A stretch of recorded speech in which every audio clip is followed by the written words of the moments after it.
Viral aksi pengeroyokan yang diduga dilakukan oleh 3 orang emak-emak pedagang sayur kepada 2 wanita sesama penjual sayuran di Kabupaten Goa, Sulawesi Selatan.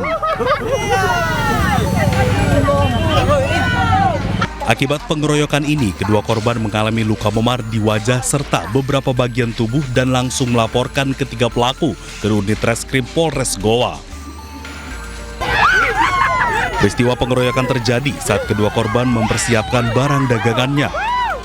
Korban yang tidak terima dikeroyok melawan hingga terlibat cekcok. Diduga keributan sesama pedagang terjadi akibat dendam lama. Untuk luka-luka korban sendiri itu ada luka memar pada bagian pipi, luka gores juga pada bagian dahi, kemudian ada luka lecet juga pada bagian lengan, luka lecet pada bagian kaki, dan beberapa bagian tubuh yang mengalami luka memar akibat daripada pengeroyokan tersebut. Pelaku ini menganiaya menggunakan apa nih? Pelaku sendiri, keterangan daripada pelapor menganiaya dengan menggunakan tangan kosong. Kasus pengeroyokan kini masih dalam penyelidikan dan ditangani unit reskrim Polres Goa, Sulawesi Selatan. 3 pelaku pun terancam pidana penjara paling lama 5 tahun. Dari Kabupaten Goa, Sulawesi Selatan, Bukma Aynews melaporkan. Ya, pemirsa, ribuan supporter memenuhi Stadion Utama Gelora Bung Karno, Jakarta untuk menyaksikan laga Indonesia melawan Thailand dalam semifinal ASEAN U23 Championship 2025.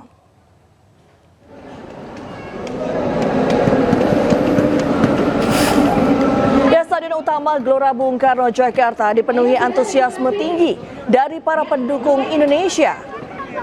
Sementara aparat keamanan bersiaga untuk menjaga ketertiban serta mengatur arus penonton di stadion. Dalam laga yang dimulai pukul 8 malam, kedua tim sementara bermain imbang 1-1.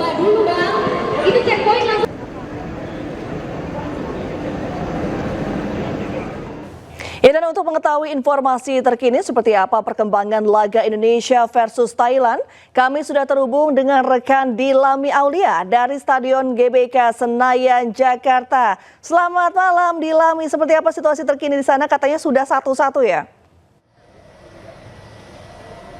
Ya, selamat malam Randy dan juga pemirsa. Betul sekali, untuk skor saat ini 1-1 atas Indonesia U23 melawan Thailand U23 pada laga semifinal Piala AFF U23 2025, di mana tadi pada babak kedua Thailand berhasil mencetak gol pada menit ke-60 lewat Yotsakon Burapha. Kemudian Indonesia membalasnya, yakni pada menit ke-83 sundulan Jens Reven berhasil usai meneruskan sepak pojok dari Raihan Hanan. Dan Reni, kalau tadi kita melihat pertandingan, Indonesia juga sempat melakukan serangan bertubi-tubi kepada Thailand U23, di mana tadi pada babak pertama ada di menit 29 Jens Reven yang kembali begitu ya mendapatkan peluang emas atas sundulan namun mengenai tiang gawang Thailand. Kemudian pada menit ke-39 ada Kadek Arel juga yang berusaha untuk melakukan tembakan namun melambung di mistar gawang.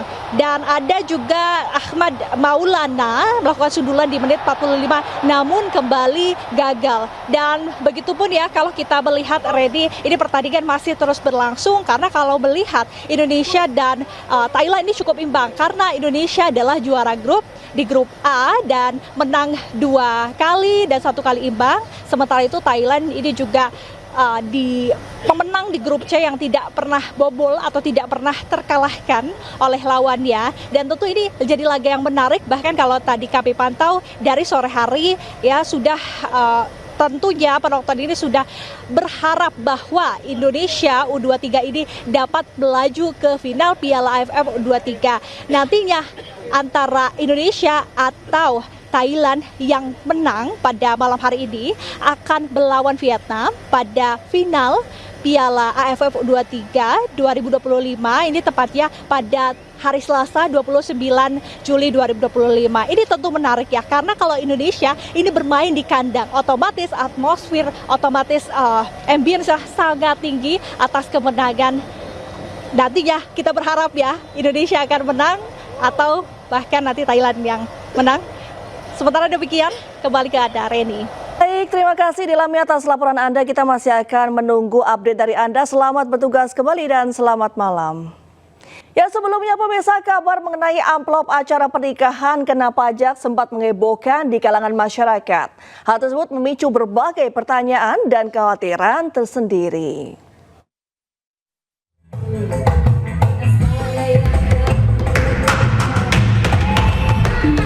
Beban hidup makin berat, pemerintah tekan masyarakat dengan beragam pajak. Terbaru pemerintah bahkan berencana kenakan pajak pada amplop acara pernikahan. Anggota Komisi 6 DPR RI Mufti Anam membahas hal ini dalam rapat kerja dan dengar pendapat dengan Menteri BUMN dan Kepala Badan Pelaksana Pengelola Danantara kemarin di gedung DPR RI. Mufti menyoroti sejumlah sektor usaha masyarakat yang kini dimintai pajak, termasuk soal amplop acara pernikahan yang akan dikenai pajak oleh pemerintah. Para pekerja-pekerja digital kita, semua sekarang dipajakin. Bahkan kami dengar bahwa dalam waktu dekat, orang yang mendapatkan amplop di kondangan, di hajatan juga akan dimintain pajak oleh pemerintah. Ini tragis. Nah, sehingga ini membuat rakyat kami hari ini cukup menjerit. Anggota DPR RI dari fraksi PDIP ini pun mempertanyakan alasan pemerintah gencar kenai pajak untuk masyarakat. Apakah karena sumber utama penerimaan negara yang hilang karena dividen saat ini diberikan kepada Danantara dan negara malah kehilangan pemasukannya? Dan apakah masyarakat harus kembali dibebankan dengan sejumlah aturan baru yang dikenai pajak? Dari Jakarta, Tim Liputan iNews melaporkan. Ya, informasi selanjutnya pemirsa, pemerintah memastikan upacara peringatan detik-detik proklamasi Hari Ulang Tahun ke-80 Kemerdekaan RI tahun ini digelar di Istana Merdeka Jakarta. Sementara itu, Presiden ke-7 RI Jokowi menanggapi santai rencana ini dan menyebut penyelenggaraan upacara adalah wewenang pemerintah dan harus didukung.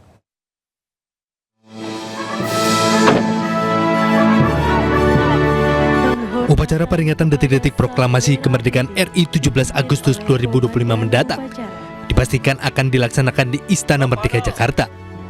Panitia saat ini tengah menyiapkan seluruh rangkaian acara termasuk pengaturan untuk undangan dan masyarakat umum yang ingin mengikuti secara langsung.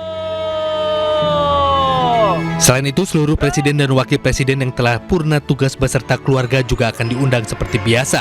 Meski demikian, hingga saat ini undangan masih dalam proses finalisasi.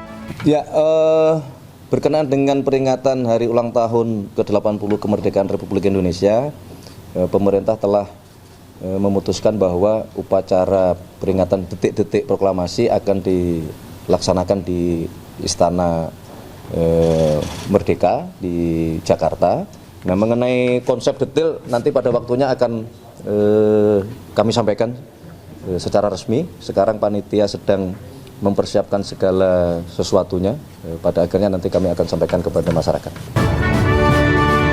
Sementara itu, Presiden RI ke-7 Joko Widodo menanggapi santai rencana pemerintah yang akan menggelar upacara peringatan kemerdekaan di Istana Merdeka Jakarta, bukan di Istana Negara Ibu Kota Nusantara seperti tahun lalu.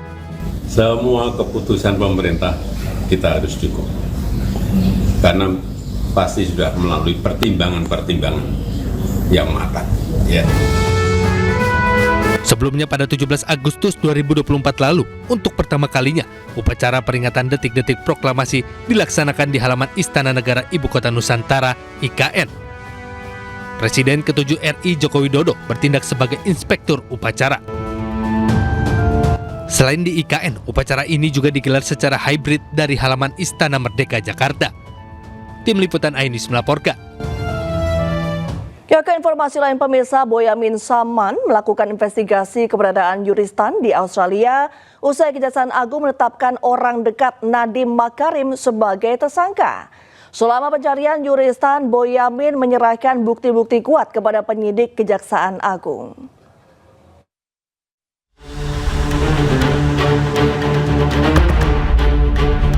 Dalam keterangan tertulis, Boyamin Saiman selama sepekan telah melakukan investigasi ke sejumlah wilayah di Australia, di antaranya Brisbane, Gold Coast, Alice Springs, Canberra, dan Sydney untuk melacak keberadaan Yuristan.